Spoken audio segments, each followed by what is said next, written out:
এই ভাতিজা, এই এদিকে কি বউ, চা খাও। হ্যাঁ আলমগীর, এক কাপ চা দে। দিতেছি কাকা। বিষ খাইতেছেন, আমারও বিষ খাইতেছেন। কি কও, চা খাইতেছি, বিষ খামু কি লেগে?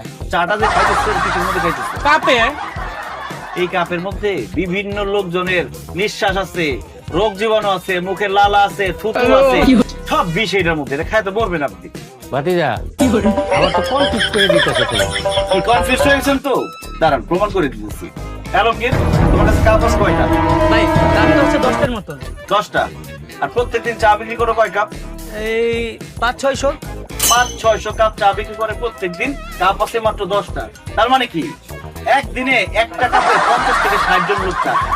এক মাসে কজনে খায়, এক বছরে কজনে খায়, 10 বছরে কজনে খায়? এই এতজন লোকের থুতু খাইতেছেন আপনি, রোগ জীবাণু খাইতেছেন, লালা খাইতেছেন, বিষ খাইতেছেন।